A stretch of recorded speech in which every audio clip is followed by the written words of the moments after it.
of you for being here, and this is our 30th History Talk, and the last one for this season. So we start up again in March. So if any of you have any ideas for people that you'd like to hear about, pioneer families or groups, no matter, let me know, because we're working on next year's schedule. Anyway, it's a great pleasure to have my cousins here. And the reason I say cousins, because it's very confusing to many people as to how we're related. Because Carl's grandfather was Andrew Peterson, who sponsored my grandfather, who is in that picture, and so that he could come to Comptche from Finland, because in those days you had to have a job, you had to be sponsored.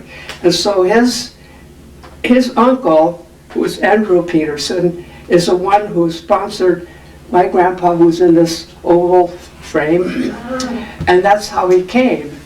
And of course Andrew was already here.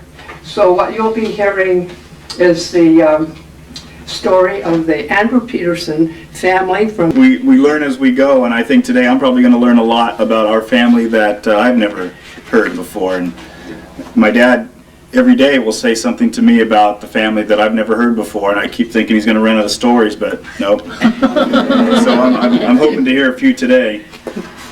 Well, anyway, if you have any questions along the way, this is like an informal conversation that you're having. So if you have a question or you have a comment to make, just raise your hand and we can stop at any time.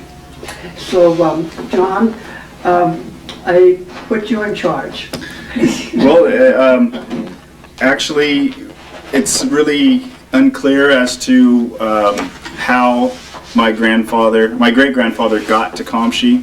I don't really know that. I don't know if my dad really knows that. He can brief us on what he remembers being a child, and maybe you can start with that, Dad, as what you remember. What, I remember? Yes, as being a kid, what you remember about your grandfather, Andrew? I don't remember much about him because he died before I was born. Well, he died in 1917, and I was always under the impression that he had died in there because they had that great flu and all that stuff in there. But then I just recently seen that he died there. That he had hobbled a heifer and he fell on it and he broke his back, and that's how he died. Yeah. So. We also how we got the name Peterson is very much a mystery to us. And then maybe Tom knows something about that. I don't know. We were Contelas in the homeland, and all of a sudden we're Petersons here. Yeah, no. Actually, I was thinking about it also in there because how they changed names. Some of the family was I forgot how I pronounce it there, but it's the same as Peter in English. And maybe that's where he got the idea to put Peterson. So that's the only thing I would say that where the name derived, Peterson. Yeah, and then so from question. May I ask you to all introduce yourself? Oh, sure. Those of us who are not familiar with you all. My name's Tom Pepper. My mother was Sylvia Jacala. Yeah. And Carl, her brother, and Oliver and Irene. There were four of them, and there were stepbrothers. Yes. Stepbrother, stepsister. Yeah. And my mother married. We lived in the valley, but we would always come up since I was a baby to visit Ida, my grandmother, at the ranch there. And I'm John Peterson, Carl's son, living on the ranch currently. Dad? And you are? Huh? And who are you? Yeah.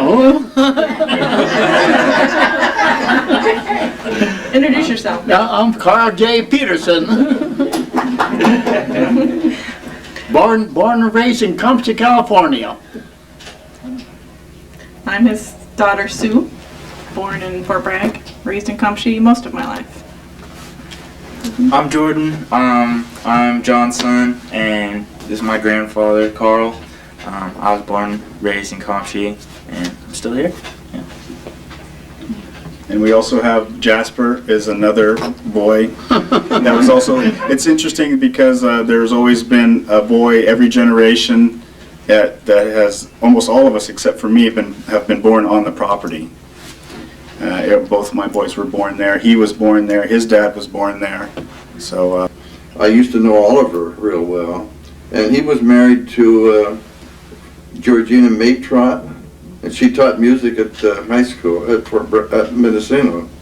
In fact, she taught me band. But didn't she have one or two children? She had twins. Twins, yes. Yeah. Where are they? Well, I had to think about that. Actually, I don't think because actually Oliver didn't take very good care of him there, and actually I think he went to Oregon, so he had to pay in the alimony and stuff in there. So yeah, but then Oliver got to be an alcoholic in there, and his daughter felt sorry for him in there, and came and picked her up and took her back to Ohio, and that's where he passed on, because he left, and actually I think in there his daughter worked in his rest home in there, and that's why she took Oliver there. And one time went to see him in there, and he was in his wheelchair, and he died. He had a heart attack and died. Yeah. So, Dad, that girl that lives there, his daughter is one of the twins, then? And there's a boy. Is the other child? Is that correct? Yeah. And do you know where the the boy in there never would have anything to do with him, because he wouldn't take care of him. He went to Oregon, so he went to pay alimony. So you don't know where the son lives? No, nobody knows where he lives in there. But the daughter feels sorry for him. That's what I think there, that ladies are so much more compassion, that they want to help people. But men in there,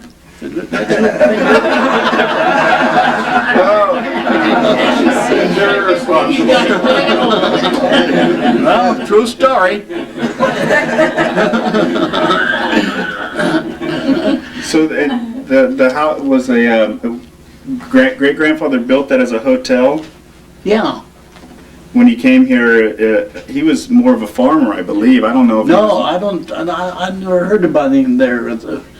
I think he was more of a businessman there, because that's how come in there, and I don't know too much about him in there, but how come he settled in Comptche? Well, in the olden days in there, that was the main road to the coast in there. That's why Mendocino has the second oldest high school. It's over 100 years old. I see somebody wearing an emblem on that stuff in there.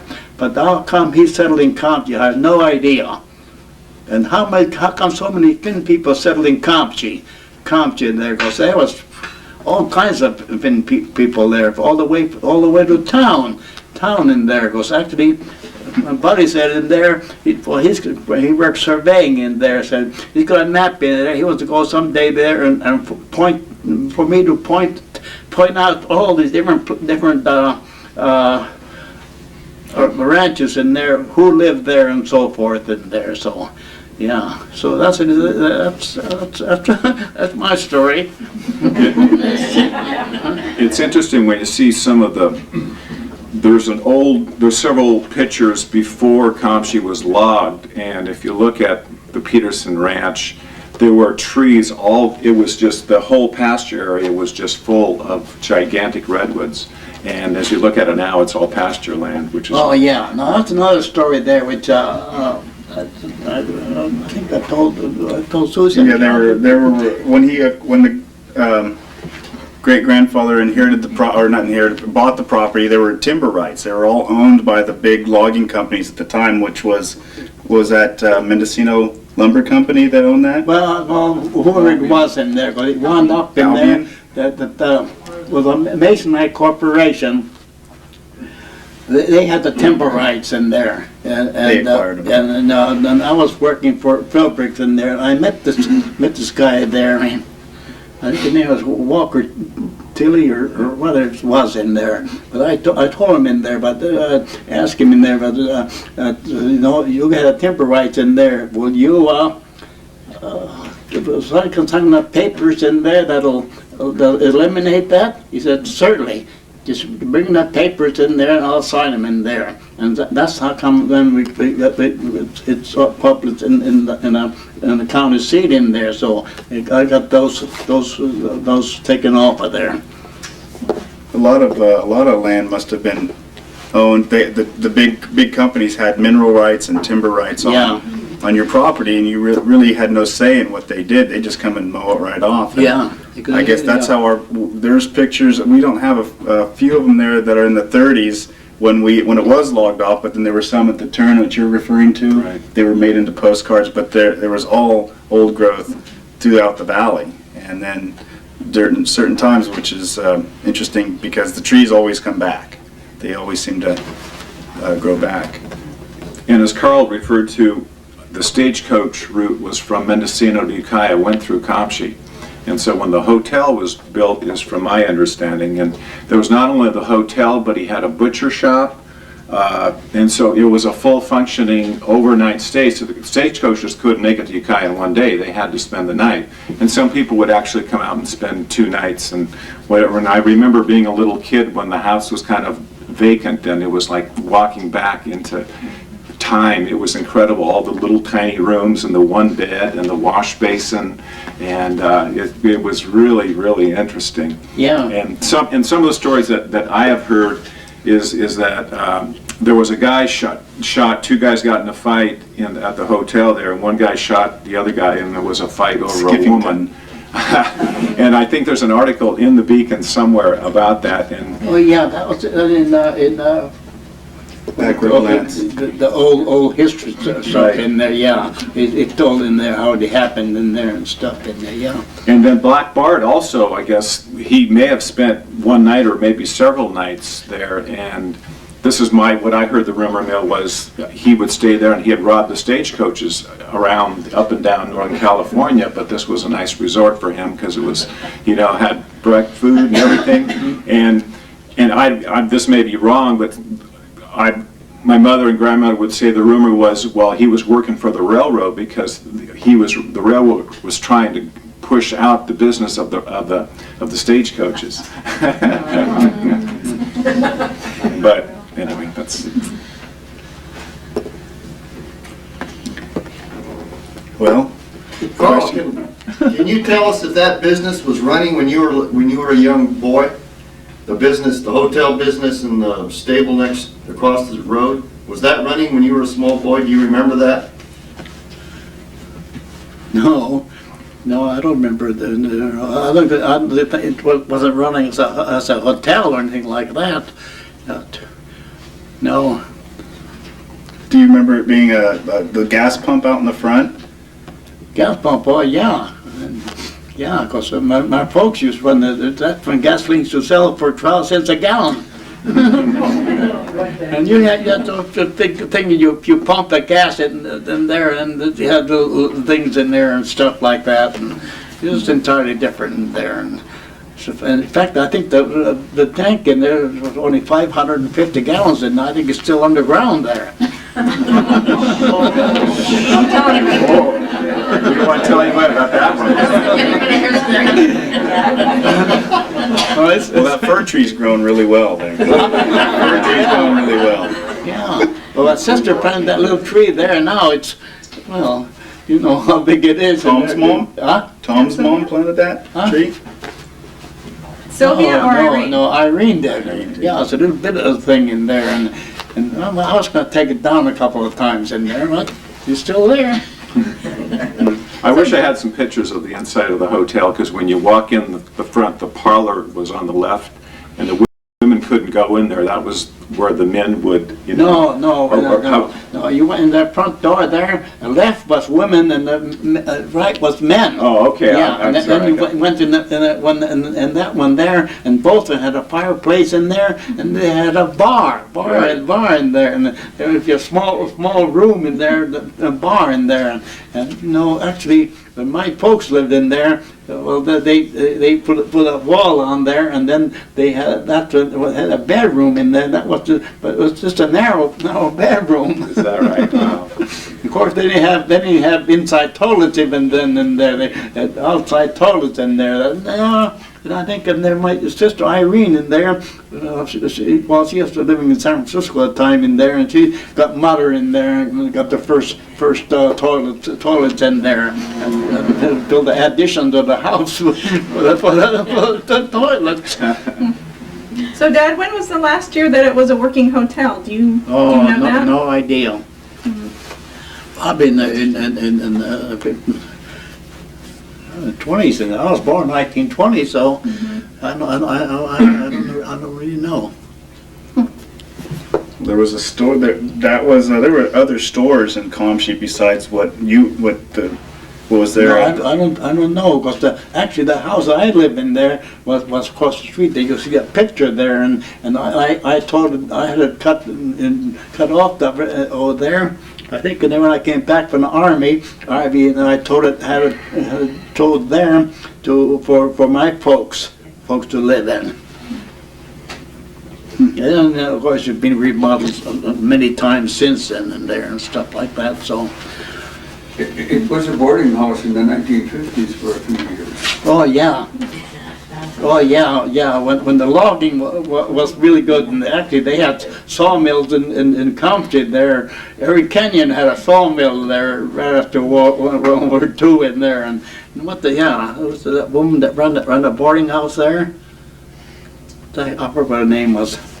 I think her last name was Eaton. Winnie. Winnie Eaton? Yes. Yeah. Yeah.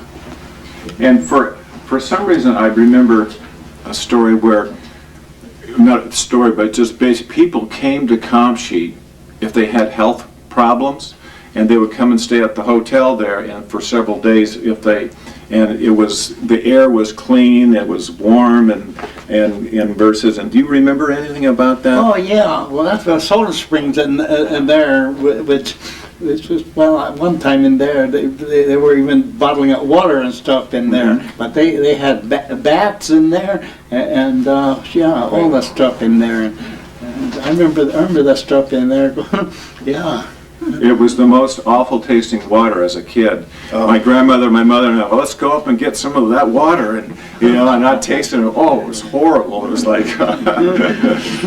We had one. I grew up out on Big River. My folks had a ranch, and we had a soda spring like that. And people would come from all over Fort Bragg, Mendocino campers. They loved it. We kept a dipper there, and I don't know what they saw in it, because I agree with you. It was the worst. You had to be real thirsty before you'd walk down the road to go get a drink. We used to mix Kool-Aid with it, and you had to make it like a soda pop. And it still tasted terrible. I didn't want that. It was awful, but I had people who would say, and even after we moved there, my folks moved in, people say, "Did they still keep that Soda Springs?" Don't ask me. The Soda Springs as it stands right now is non-operable, but it's you can still go to the actual spring, and the water still comes up out of the spring. It's capped, and they have a little fountain there. They didn't put a fountain, but we always kept a wooden lid on it to keep debris from. Right. And of course, when the Union Lumber or GP took over, I don't know what they did with it, but it was still, I don't care what you did with it, you could put anything in it, it's still. At least it got rid of poison oak, though. The iron ore that was excreted through one of the minerals, and I could put it on poison oak, and it would just dry it up in a day. A couple days, maybe a couple days, but it was always the best. It got my clothes really nasty, but it would get rid of poison oak. Beat Clorox. The stuff would ooze out and would be all over the ground, that kind of like white. I don't know what you'd call, almost like baking soda, feel a little texture to it. It's like the sulfur that's in the water out there, a lot of wells in Comptche. Well, I think the water right now has a lot of calcium in it, right? Because I had to clean a hot faucet out there once in a while. It gets plugged up. Well, I keep telling my wife that we don't need to take vitamins because the water in Comptche is full of minerals and vitamins. It's got every mineral you can imagine. Maybe that's why we all live to be a ripe old age, huh? Well, I was trying to think of what I would, my experience, and my mother grew up in Comptche, and I guess, and correct me here, Carl, if I'm wrong, she attended the Comptche school, and she had some stories there at the Comptche school which were kind of fun. And then she went to Mendocino High School, but in those days, if you went to high school full-time, you couldn't get back and forth to Comptche, so you would have to come to town and stay in town with somebody. And then I believe she ended up with a family in Ukiah, and graduated from Ukiah High School, so she wasn't really on the farm during her high school because maybe they felt it was better for her to get an education. Yeah, but I think in there she took some kind of classes and afterwards in there. I think in there.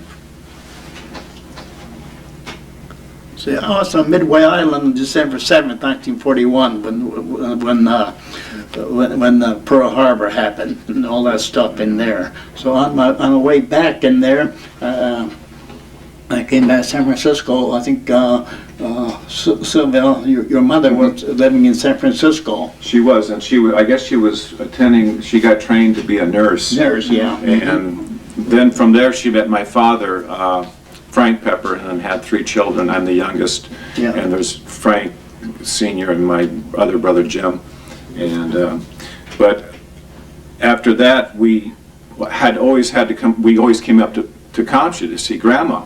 And the last person I saw, well, my grandfather, not Isaac, but John, I remember him being bedridden in the house that you're living in. There was a little room in the front there, and I remember seeing, because he was sick there for a while. But I always had to come, reluctantly. I had no choice because I was the youngest, and my 2 older brothers got to stay home and have fun with my father in Lodi. We lived out in the farm, out in the country between Lodi and Stockton. So. Yeah, I didn't get to meet my grandfather. He died just before I was born, I believe, right? My father? Yes. Yeah, see. 57. Well, he died in Ukiah. Ukiah.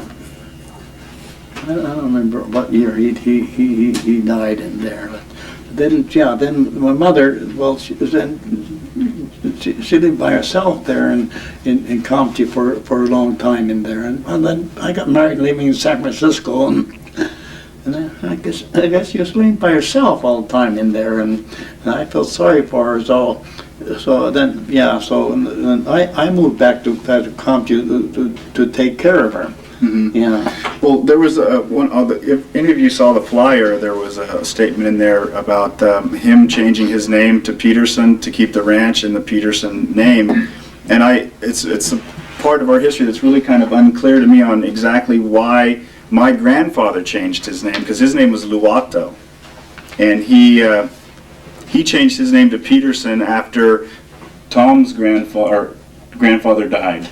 Ida was married to Jockola, and when he passed away, then Luato he was a good friend of the families or something, and he actually kind of carried on where Jockola left off. Took care of Ida. No, the story that they tell me that my father was a friend of Isaac Jockola, and he died during that episode during World War I, and that epidemic that went in there. He died in there, and my father had told Isaac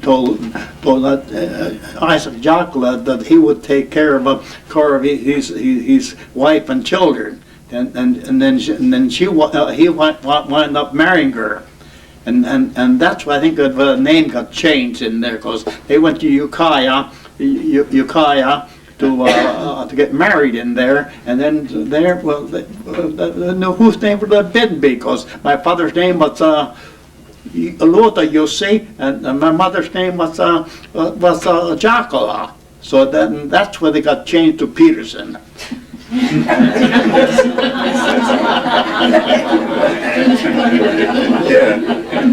Pick one of them. Interesting. Yeah, right. That's interesting. So your mother never told you why that happened, huh? No. I think that's where that story might come from. No. Yeah, I wish it. And of course, now hindsight is always better than foresight in there, because I wish I would have inquired it. But of course, the younger days in there, you don't think about those kind of things. The story I heard, Sue, and again, I don't know if this is true, that your grandfather said, I work on the Peterson ranch, I'm marrying a Peterson girl, you might as well change my name to Peterson. Sounds good to me. And, you know, a lot of them, unless you were in the Finnish circle there, although there was still a lot of English people, and a lot of them couldn't say your grandfather's name. So, working in the camps or working, I think at that time they may have even had a store going. It was easier to be John Peterson than to be Luota. Was it Luota called? Yeah, you see Luota. So that may have been, a lot of people anglicized their name, but that was a story I heard as a kid. Interesting. Carl, can you tell us about your experience during the 30s growing up in Comptche? That was during the Depression. Oh. What you did, what your family did. Yeah, I was going to high school in there, and I used to work for a guy for $1 a day. $1 a day was a lot of money those days in there. Cause, what did you do? Huh? What did you do? Well, I worked on a ranch in there. A lot of times in there was just trying to chop the stuff in the redwood, and they keep growing in there. We work on that stuff in there, and cut brush and stuff there. And then, of course, haying time in there. We worked the hay, and we got $2 a day. So yeah, but that was a lot of money in there. Cause any time in there, if I need to go get some money there, I just go see Betty there and get a couple of dollars in there and stuff in there. And actually bought my first car from him. Cause well, Betty got in there. Remember, he got killed by his bull. A bull killed him in there, and he was living with his sister there, and sister went in the house and shot the bull in there and stuff in there, and that's when then they sold. Well, actually, yeah. I had already bought the car, picked up, and then he had another car there. And I bought the other car there. It was a old Chevrolet with 4 doors on it. So I thought I couldn't even matter in there. So I got my second car there, and well, those days and they didn't need license. I don't know how that worked in there, but yeah. So yeah. So that's the way it was in there. But then Was Melbourne back in high school? Melbourne was a town also at that point, wasn't it? Before my time in there, but well, actually, if you read history there, I mean, Melbourne was a big town in there. They even had stuff in there. They even had prostitutes there. I mean, yeah, I think in there you read some of those history stories in there, and maybe they mention a big in there, past history. Yeah, well, I think that's where I read that stuff in there. So when you're going to, how did you get to school? Did they have a bus? Yeah. I think I first started the high school bus in there. Started in, I think, 1930 or 31 there. It was actually, yeah, before that there, I mean, if you want to go to high school, then you have to go live in there. Because I think Don Philbrick in there, he used to live in that Philbrick ranch in there. I used to see him drive every day, back and forth in there. And that was quite a ride in there and stuff in there. So, yeah, and well, that's, I could go on and stuff in there. 1930 was the first bus. 1930. Yeah. My sister, they boarded my sister in Fort Bragg, so she could go to high school, because there was, and in 1930 when they brought the buses, so 31 when she started school, she moved back to the ranch, because that's when they started having buses. Oh, is that right? Oh, yeah. Because I went to high school with a lot of your brothers. Yeah, he graduated. I think in there, George was in my class. George was in your class. Yeah, yeah. That was a long walk from Big River to the bus, wasn't it? 2 miles. 2 miles, yeah. And you know, the bus stayed at nighttime for something in there, stuff in there. A lot of times the bus wouldn't stay in the night in there because nighttime in there to find a nighttime. And I think sometimes in there, I have to walk in there. They have one of those kerosene lanterns. Yeah. Well, I remember when your old cronies from high school, who he still corresponds with, which is Dave Talia's aunt. Dave, is that your aunt? Yeah. Martha, who they still talk all the time, and I think that might have been your first girlfriend, maybe? Or still is, maybe. I'll say this way, it's sort of. Yeah, because actually, I don't know how come we got back together again, because she went her way and I went my way, and she got married in there, and she had 3 sons in there, and actually she'd been married several times in there, but now she lives in South Lake Tahoe, and there, I don't know how come we back together. We talk on the phone all the time in there and stuff in there. So. Yeah, but it's nice to know we can reminisce of the old times in there, because actually, we've been friends. We've been friends since we were about 5-6 years old. She's well, I'm born in August 1920, and she's born in April in 21. So that's age difference. Yeah. Do you guys speak Finnish to each other? Huh? Do you speak Finnish to each other? No, she speaks a lot more better than I do, and I don't have anything there, because sometimes she talks to me and she'll say, oh, she'll talk in Finn because her son is there.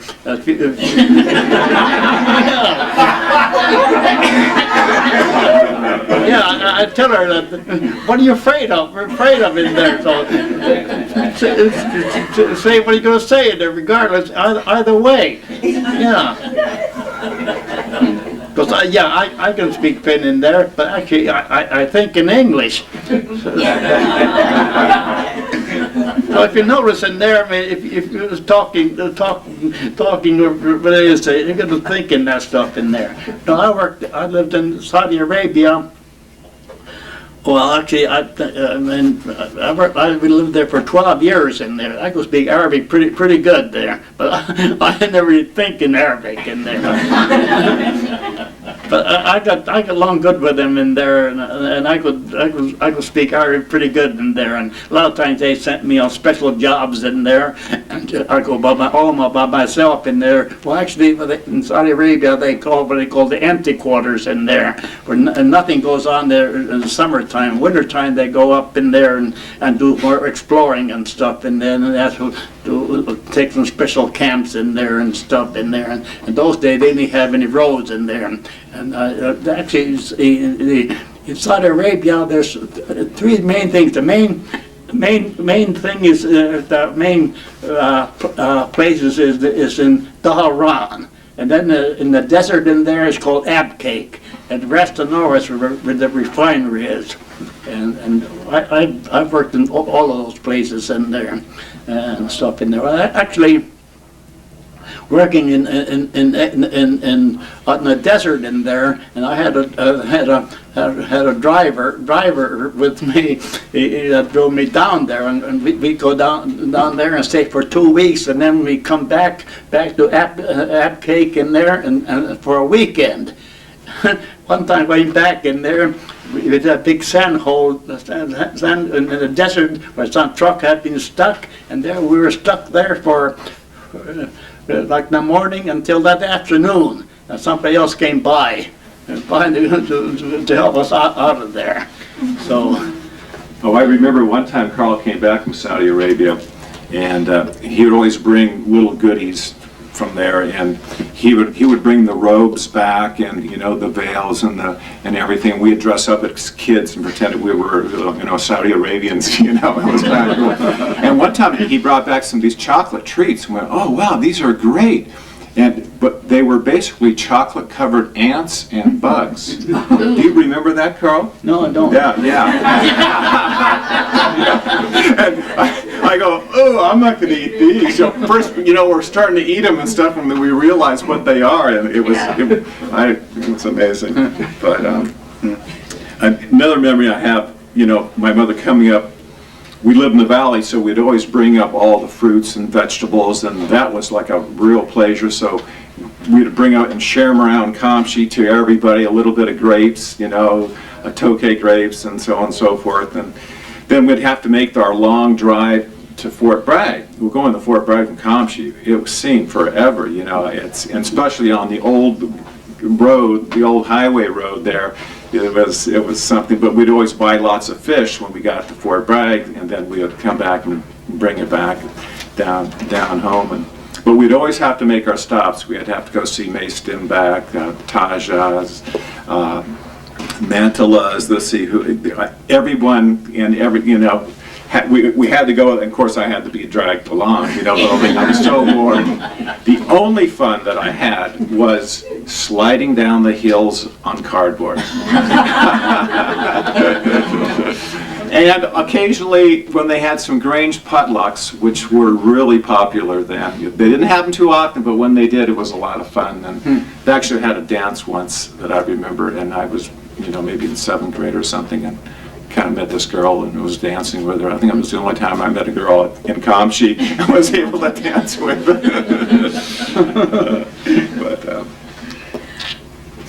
I remember when I was living in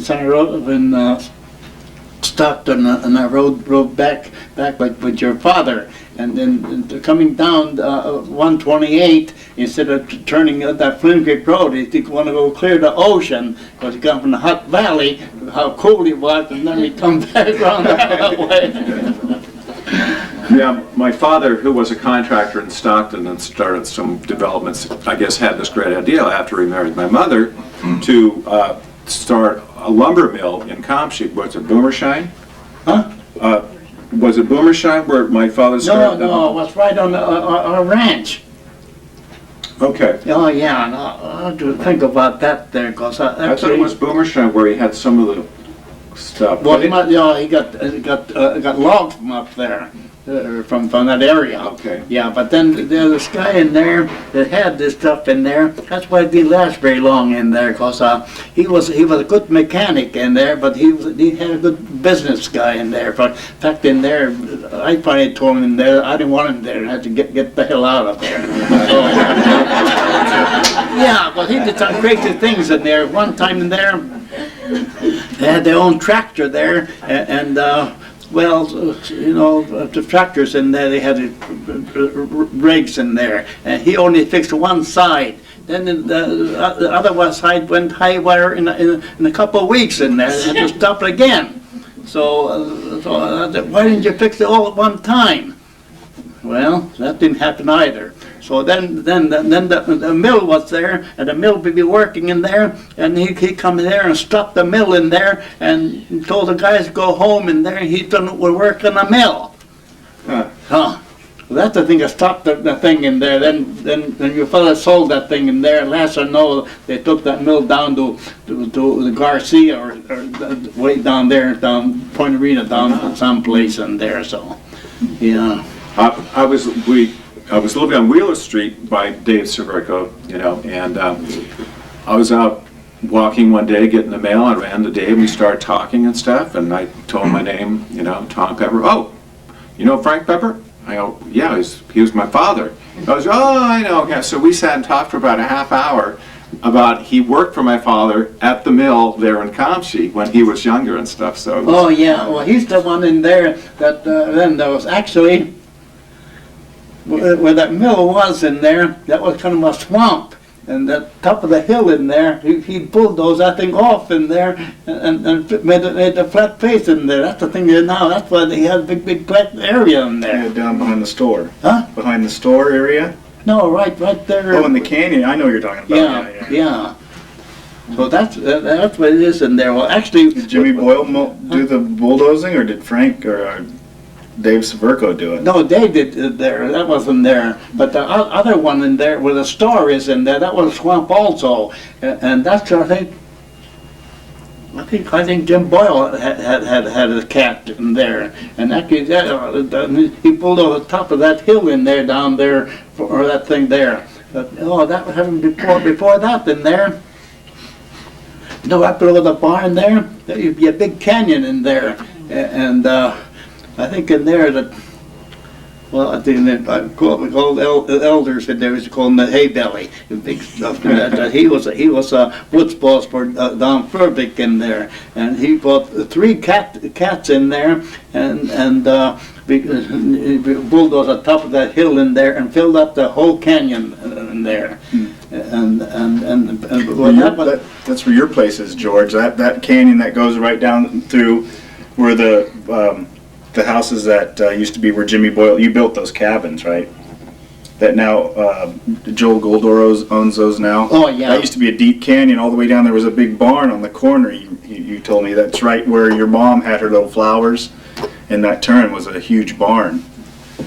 I guess it was a big swamp area. What did you do with the Comptche Road traffic when you were pushing that material Well, up? that wasn't that much traffic. You only had What traffic? No, actually, went round the hill. Round the hill. That was before the store was built. Yeah. So you just diverted the traffic around the hill? Yeah. Well, there wasn't that much traffic anyway. There's all Model T Ford and stuff like that. Well, it reminds me, when I came up in Comptche, you never saw a car. And maybe 2 cars would go by in a day's time. And if that car went by, everyone knew who it was. Yeah. It would say, oh, that's so-and-so, you know. And the other funny thing was the party line. Oh my goodness, my grandmother and my mother would go, so-and-so's on that line again. She hogs that line all the time, you know. Give it up. And then when you're talking, you hear someone pick it up, but they don't click down. You know they're listening into your conversation. Yeah, the party lines were active until I was in high school, and that was in the 70s. We still had 5 people on a line until probably about 1976, I believe, is when the party line. We finally got to get a single line. It was really expensive, but you felt rich to have.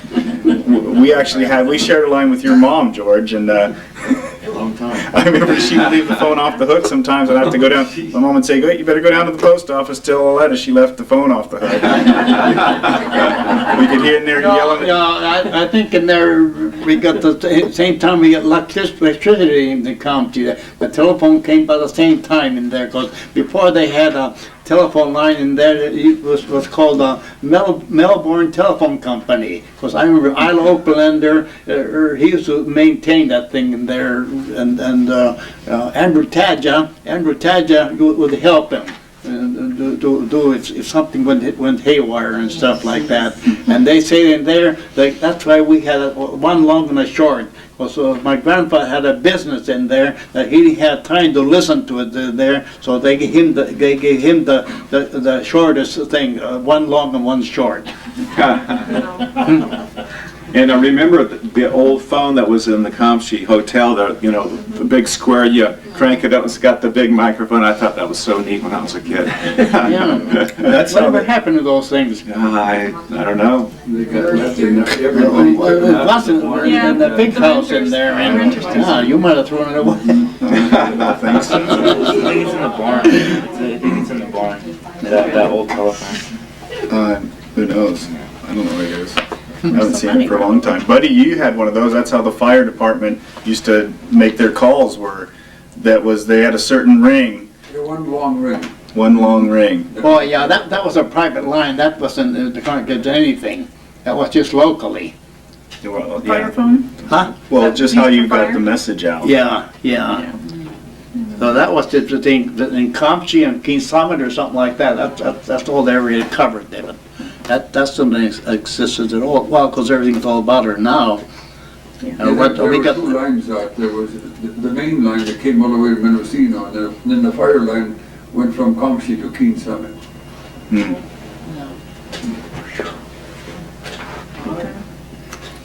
Hey, Carl, could you share with us your World War II experience? experience, you were on Midway Island at the beginning of the war as a civilian employee, is that correct? And then, Yeah. Then what happened after that? Well, let me see. Well, that December 7th in there, because actually Midway is two islands. One called Staten Island and Staten Island and then there's a lagoon in between there. That's where the Pan American Clipper used to land in there. Land in there, and they had a hotel there, but that was off limits. We couldn't go there and stuff in there. But anyway, that December 7th in there, the big announcement came in there that, well, actually we were working Midway that time in there. We got paid $250 a month, and all you got is $30 a month in script in there, because they didn't want any gambling and stuff in there. But then, of course, in there, and there was no liquor or anything like that. But yeah, there was a bunch of some Marines and sailors. They had like the radar that they took care of and stuff like that. And so when December 7th, and they said, "We'll come up to this hall, and there we got an important message to tell you." That's when they told us in there that about Midway being hit that morning, and then that evening came, and they started shelling us, well, it was war in there, and everybody got scared in there, running all over there, and I think the Marines, because we had what they call the houseboys in there and stuff in there, and they were Filipino or something in there, and I think some of those got shot in there because they thought Japanese had landed and stuff in there. So anyway, yeah, so they're pretty excited, but we didn't get any kind of help there until last of January. Because Pearl Harbor was so hit so hard in there that there's no way to bring anything there. So when they did come in there, then they started evacuating civilians in there. I think there were about 200 civilians there, us in there building there. Because actually, I think they were already preparing there. Because Roosevelt was president in there, and. Well, I think they had some kind of trouble with the Japanese in there, because that last ambassador that was supposed to come to Washington D.C. to negotiate or something like that. Well, they detained him there because he was coming by Pan Air, and I remember him. They kept him there for maybe a day or something like that, because they only had a bunch of Marines in there, and there wasn't stuff in there, and all the stuff in there. So anyway, and that's that thing in there. That's the thing that started World War II in there. But then, as far as my concerned in there, then we were the last civilians to leave from Midway. There's about 40 of us, and we get volunteers in there. We had to do guard duty night time in there, and they didn't give us any guns in there. They gave us a big hat or something like that, or something to defend ourselves and stuff in there. But coming back from Midway is about 1,500 miles from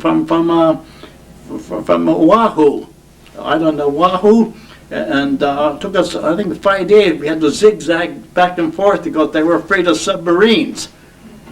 So then I stayed in Pearl Harbor until that fall, and of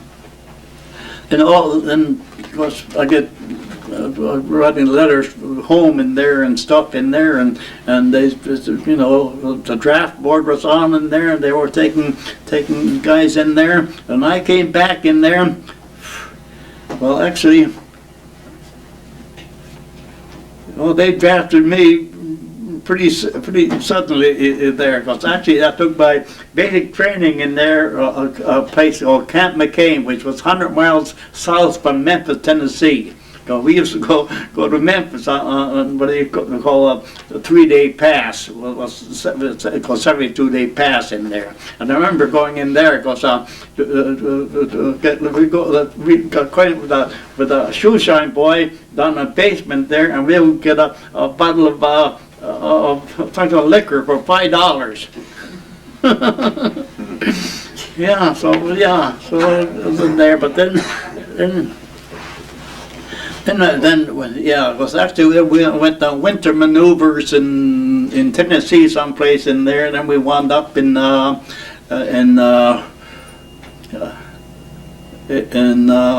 Fort Jackson or Camp Jackson in South Carolina.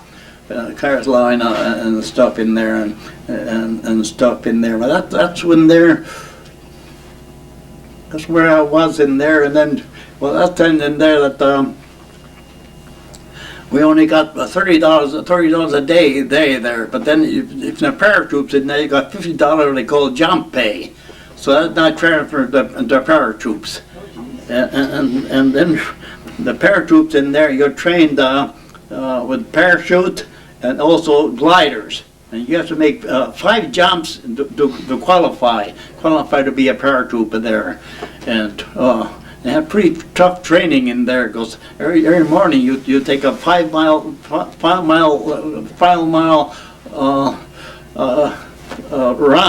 run in there and stuff like that in there, and then you have to make 5 jumps in there. One of those is a night jump.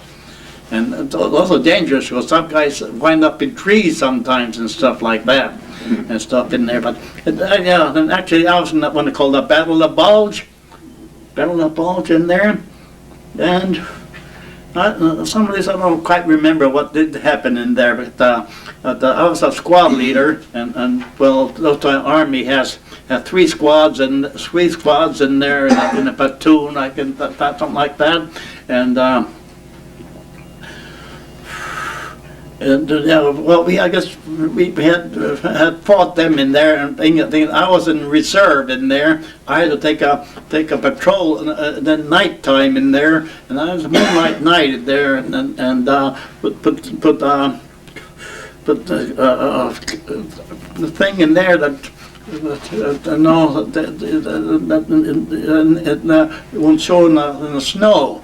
So we went in there and snuck around there, and I don't know, the 3 or 4 guys or something like that, and came back in there, and the Germans have pulled back in there. So that's what I remember there. But then, then I guess after the Battle of Bulge in there, we went back into France someplace in there, and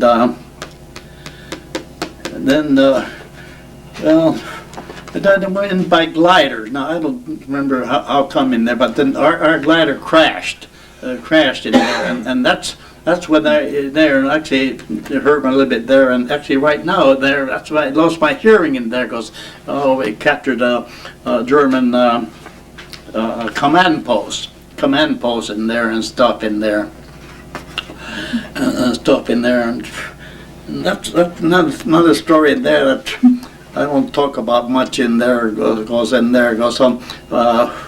actually a lieutenant and he stayed in there and gave us a fire while we went in there and threw grenades in there, and on these grenades he something that branched a tree or something like that, and that's why I lost my hearing because whatever he did in there and so forth in there. But actually we captured that thing in there, and they got silver star for that thing there. But I was eliminated out of that. I don't know why, but anyway. Well, you said that you had disagreement with the leader or something. Oh yeah, well actually a lieutenant that I was with in there, somehow he did disliking for me. He did a lot of crazy things in there, so I don't want to go into that stuff in there, because actually he would have had to recommend me for Silver Star, or Silver Star, the other ones, and so anyway, that's it in there. But then, well, you took me to San Francisco. Then I finally, well, this was after all these years in there, that I went to San Francisco and they checked my ears and stuff in there and said, well, you'll hear from us in 6 weeks. In 6 weeks in there, I got a letter, and then I got another thing in there. There was some from the United States Department of Treasury, and there was a check for $6,000. $6,000 in there. So yeah, I was glad to receive that thing in there. Your hearing loss? Yeah, but then now I get $501 a month a pension. Yeah. When did your feet freeze? Huh? Remember? No, that happened about the bulge. Battle of the Bulge. Yeah. Because I remember my mother and grandmother, I had lost contact with Carl. And my mom had this premonition. I don't know, maybe she has sixth sense or something, but she goes, I know something's wrong with Carl. And I just, because they hadn't heard from you. And sure enough, I guess, shortly after that, they found out that you were in the hospital for a while. Oh yeah, I went in the hospital. That's another story there, because I was in the hospital for 2 or 3 weeks, and then they sent you what they call rehab. And I don't know, it was a rehab in there. I had gone out with a nurse or something like that, and there they had bed check in there. I said, well, if you're well enough to go out the show in there, so you're well enough to get back in the outfit. Your feet must have thawed out. The dancing did it. Well, I have an interesting life in there. I had no regrets. How did you actually get to Midway Island?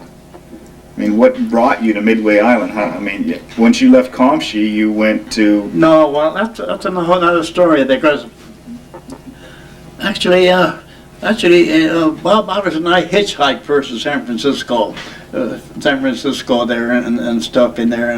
Now his father had been the engineer, and that's where he had met his mother and stuff. And though he had friends in there, he got a job in there as cleaning railroad cars, something like that. And well, actually there, well, that's where I met them there.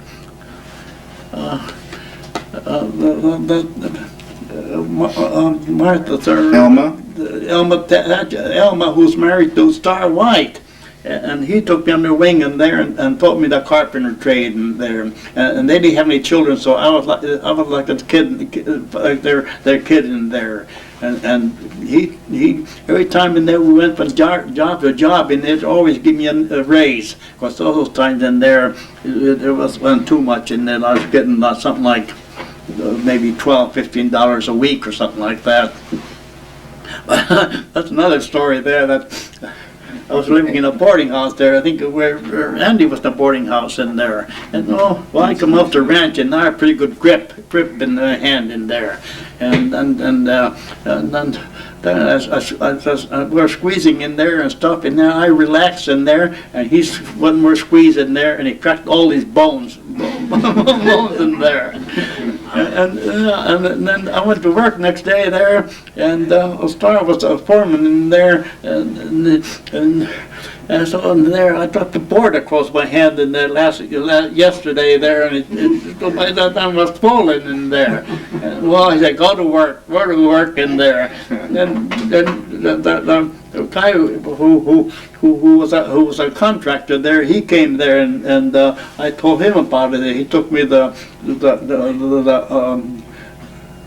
Park Emergency Hospital in there. He said, oh, you got broken hands in there. So they put something in there and wrapped it up in there, and I was laid up for, I think 2 or 3 weeks in there, or maybe longer. I don't remember what it was in there. But anyway, and of course in there, with that little bit of money there, I didn't have anybody to spend or anything in there. So anyway, yeah, so that's the way it goes. Was there a doctor in Comptche? Huh? Was there ever a doctor living in Comptche? No. Throughout over the many years? No, but later on in there, Dr. Garrison, who's Right. there. So he was the first one who came. He's the first one in there. Now here's a story there too in there.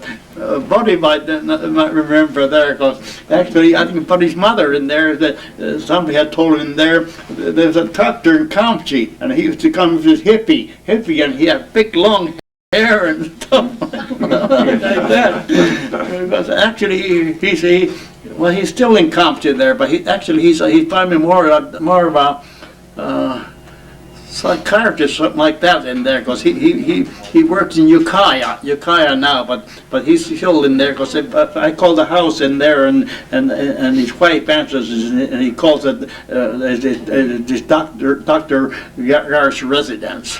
Yeah, because I used to go see him in there, and I go see him in there. He never charged me anything there, but I don't know. I know they still live there and stuff in there, but if he does in there, I think he works for the county, probably in Fort Bragg and Mendocino both, and for juveniles in there, helping out and those kind of stuff in there. Yeah. Yeah, I remember when my grandmother fell ill, and so she was taken to the hospital in Fort Bragg, which is the Gray Whale Inn, if everyone remembers that. And unfortunately, I had this premonition. I was a senior in high school. This was 1970, and I thought, I told my mom I want to drive up to Comptche and go see my grandmother in the hospital.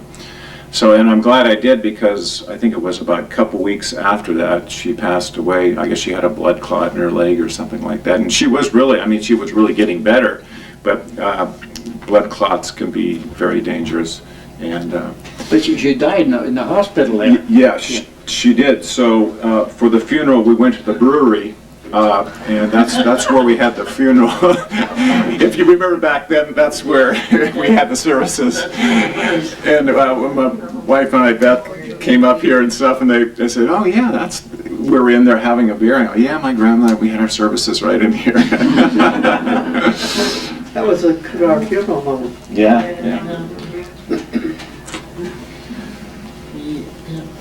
Does anybody else have any questions of that might spur a memory or something, or any? Well, all of our family there, my grandparents, they're all buried in Mendocino. Well, there's tombstone and there that has all the stuff in there. Yeah, Andrew and Anna and Isaac, there's the family plot. Yeah. Which cemetery? Evergreen. Evergreen? Yeah. And many years ago, I purchased several lots, and my mother is a little way down. I think we're down by the Fords. Captain Lansing. Oh, Lansing, right. And my brother's there next to his grave and stuff, so kind of keep it in the family.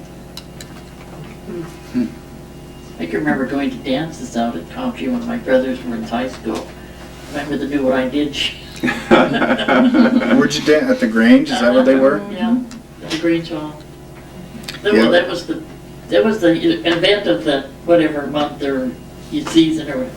Just like going to Elk to the Oasis, but going to Comptche was the big thing, because I was probably maybe 13 or 14, but I was not supposed to. That must have been quite a trip. It's a long ways from, we had to come in from Big River, so Right. it's 15 miles, it's about 30 miles, or more than that, actually. Yeah. So it's a long ways. Is that over Docker Hill that way, or how? No, we come in from, through the Mendocino Woodlands, Yeah. down Little Lake Road, and come out that way. So, if you wanted to walk over there, you could walk, but we had to drive along the road and come. So that would be Laguna, like coming on up the through other the. side of the river. Okay, Yeah. interesting. Up to the Woodlands to 409 and then back to Mendocino. No, up to the Woodlands and come in Little Lake Road. And come out, right up here. Where Highway 1 is, Oh, and then, but there was. What's in the Woodlands now? I was thinking about recreation area. Yeah, it's a retreat. People rent it out. There's several cabins. There's 3 camps basically. They have dance camps out there, and church groups come out there. It's really quite busy all year round. Yeah. I remember thinking about Mendocino, remember the old Shell building, you know, and then the old pharmacy that was right on the corner, and you thought Mendocino would never ever change, but it sure has over time, and it was like, you know, the town was dead once it got dark. I mean, there was nothing going on. Everyone was home in there. Now it's a tourist trap.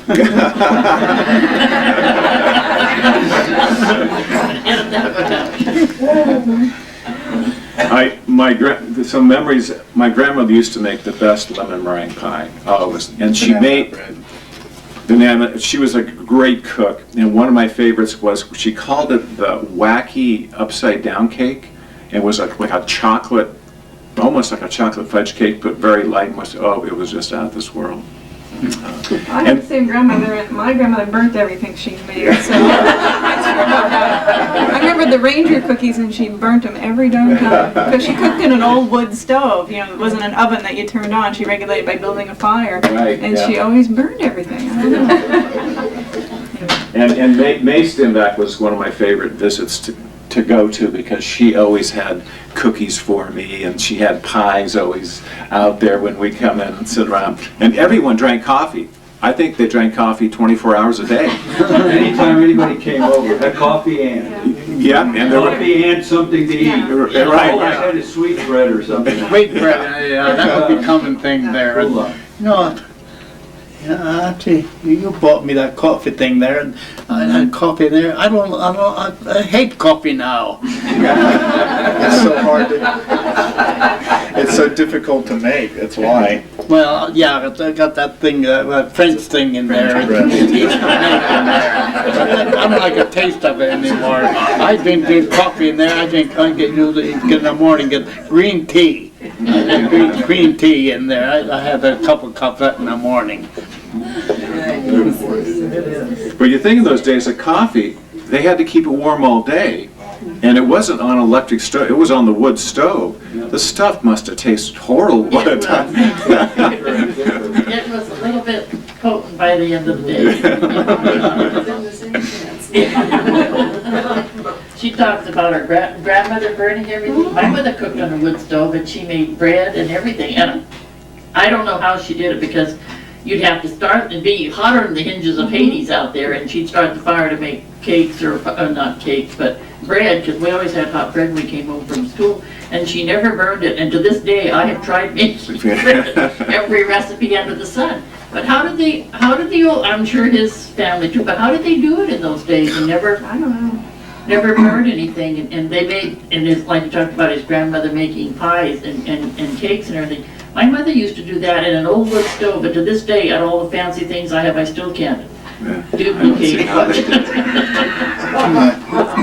Yeah, I know. My mother used to always make bread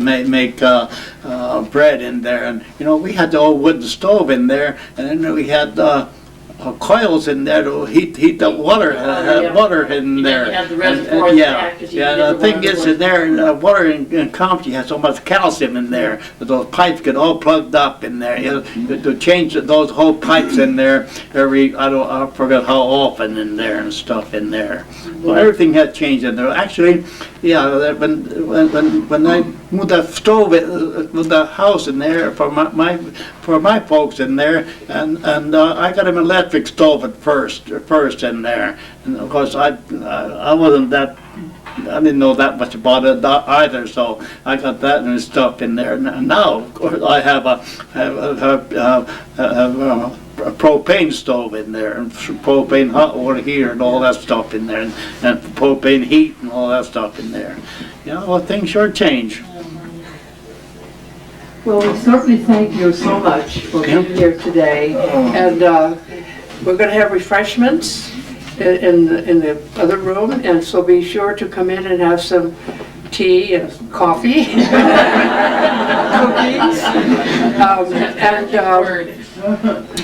come back. I'd like to say one final thing, which I wish my mother would have taught me Finnish, because she talked to my grandmother all the time, and it would have been so easy for her to do that, and I just, to this day, think, you know.